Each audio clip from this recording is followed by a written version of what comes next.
Olá, tudo bem com você? Deus abençoe a sua vida, eu espero que sim, que você esteja muito bem.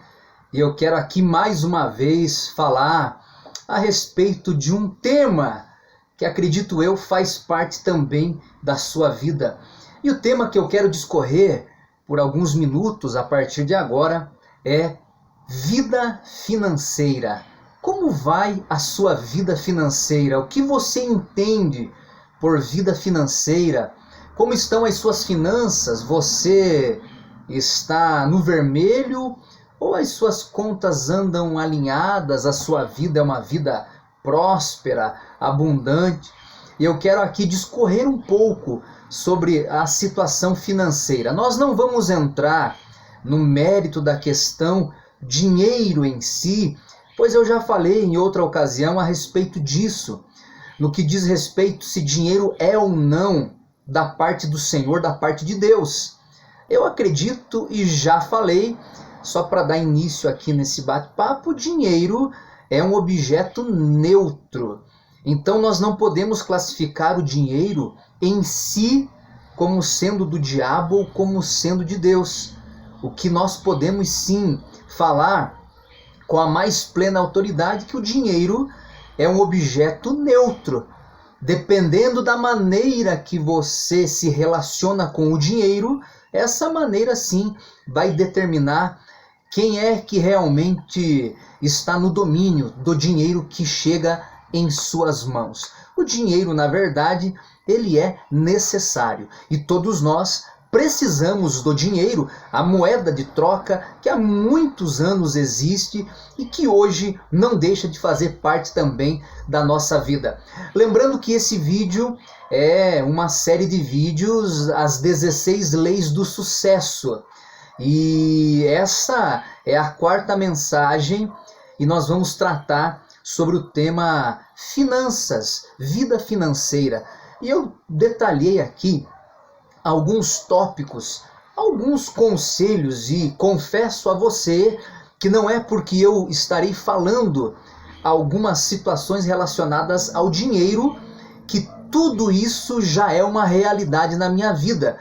Enquanto eu falo para você ou falo com você, muito do que está anotado aqui, do que eu aprendi, do que eu li, do que eu vivenciei, ainda fazem parte ou não da minha vida. Não quer dizer que em 100% do que eu vou falar, que eu estou aplicando isso na minha vida, mas eu estudo essa área há algum tempo e acredito que aqueles que servem a Deus têm todo o direito de desfrutarem de uma vida próspera, de uma vida abundante e de uma vida abençoada. O primeiro ponto que eu anotei: tenha uma planilha dos seus gastos. Para você ter uma vida financeira abençoada, você precisa planilhar, ou pelo menos anotar e saber quanto você gasta todo mês.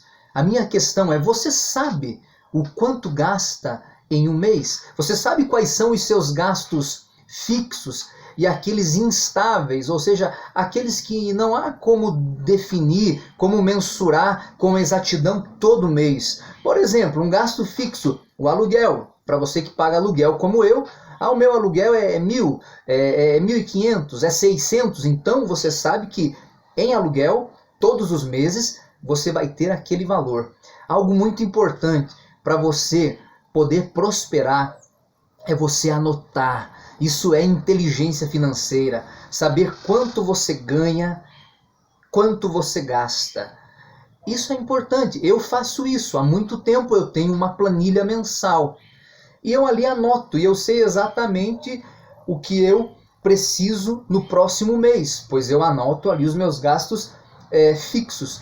E também existem gastos que são flexíveis. Eu não sei exatamente quanto, mas eu tenho noção de que terei despesas em determinadas áreas. Por exemplo, alimentação. Não há como nós fixarmos um valor X de alimentação por mês, porque cada mês é um novo mês e esse novo mês traz ali as suas pendências, as suas necessidades. Segundo conselho, ou segunda dica, que serve tanto para mim quanto para você na questão financeira é: gaste menos do que ganha. Parece muito simples e até um conselho um tanto quanto bobo, mas é o mínimo da inteligência financeira. É gastar menos do que eu ganho. E só consegue gastar menos do que ganha aquele que tem os seus gastos na ponta da língua, ou numa planilha, ou num caderninho de anotações. Aí você consegue levar esses seus gastos de maneira controlada. Terceiro ponto que eu anotei aqui, quero compartilhar com você: cuidado com o consumismo. O consumismo tem tomado conta da vida de muitas pessoas. Pessoas que compram sem precisar, pessoas que vão acumulando bens desnecessários, pessoas que não resistem ao tal cartão de crédito. Eu tenho cartão de crédito, eu uso cartão de crédito, porém é muito importante se ter controle e não se deixar levar pelo consumismo, pelo status quo. O que seria isso? Existem pessoas que precisam manter um determinado nível e todo mês precisam comer em determinado restaurante, precisam comprar roupas novas, todo ano precisa trocar de carro e assim por diante. Será que há necessidade sempre de fazer isso? Tome cuidado, muito cuidado com o consumismo. Outra coisa, um outro conselho: compre sempre à vista, quando possível. Eu e a Priscila, a minha esposa, nós temos essa regra na nossa vida e nós tentamos levar isso na prática. É lógico que existem situações que nos fogem do controle, mas aquilo que nós podemos comprar à vista, nós fazemos. Existem situações, como eu já disse, e isso não é pecado, não é errado, desde que você saiba também se controlar, saiba também levar essa situação que você financiou, por exemplo, uma casa, por exemplo, um carro, de maneira organizada. Um conselho: se você compra à vista, você ganha muito mais desconto e você tem o poder de barganha contra aquele vendedor que está lhe oferecendo algum produto que você necessita. Então, algo muito importante seria comprar à vista.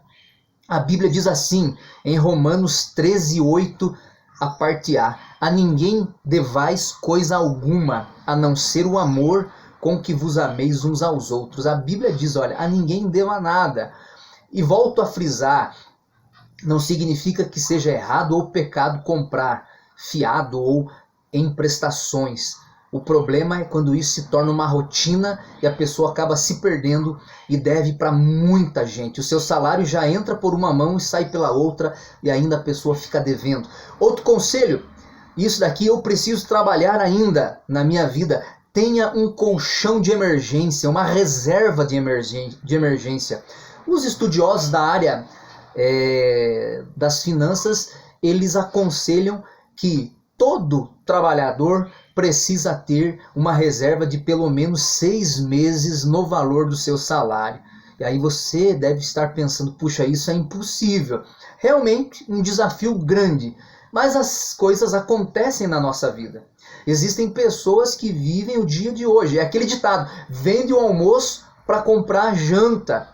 E não tem um controle, não tem uma poupança, não tem uma reserva. Eu trabalho isso na minha vida há muito tempo e busco e procuro sempre economizar e poupar, para numa eventual necessidade ter da onde retirar, ter para onde correr ou recorrer. As coisas acontecem na nossa vida, imprevistos, situações que nos fogem ao controle.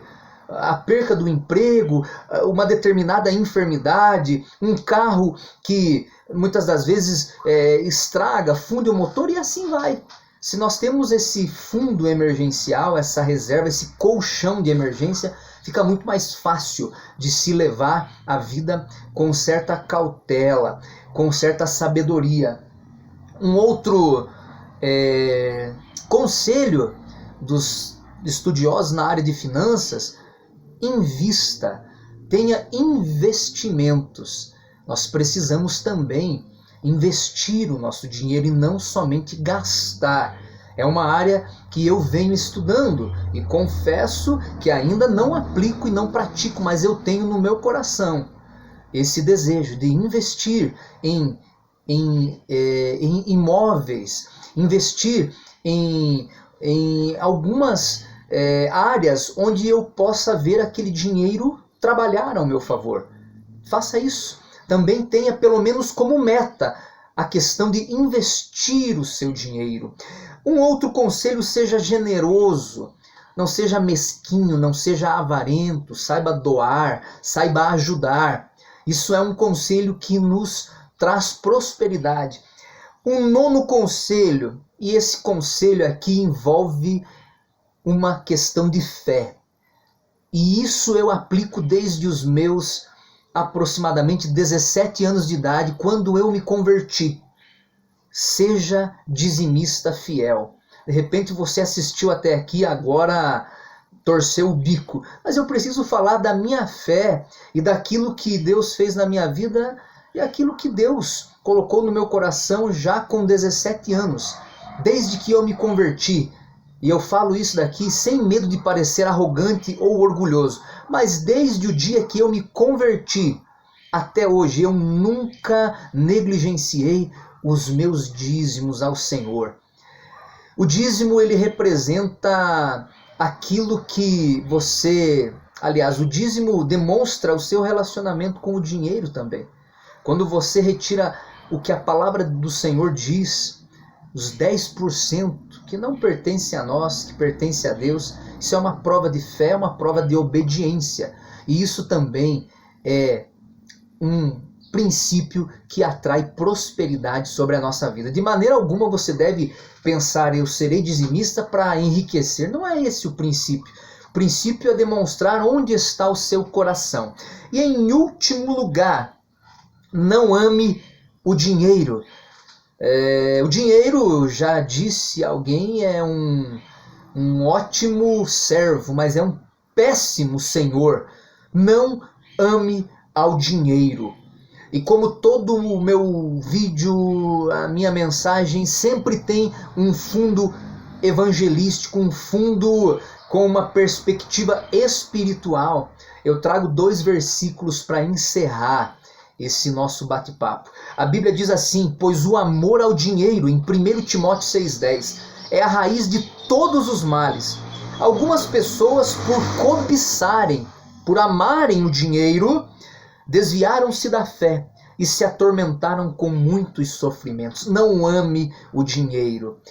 Quando a pessoa trabalha somente pelo dinheiro, quando a pessoa estuda somente pelo dinheiro, quando a pessoa ela se esforça e vive somente para o dinheiro, isso se torna um obstáculo, isso se torna algo nocivo para a sua vida. Espero que esses pequenos conselhos, friso aqui mais uma vez, não quer dizer que eu seja especialista nessas áreas, mas eu luto, eu estudo, eu leio, eu busco informação em livros, em sites, em artigos sobre finanças e principalmente a sabedoria e inteligência financeira voltada para a espiritualidade, para que eu possa também ser uma pessoa próspera e uma pessoa abençoada. O último texto bíblico que eu deixo para você, e isso é um desejo meu para você que assiste também.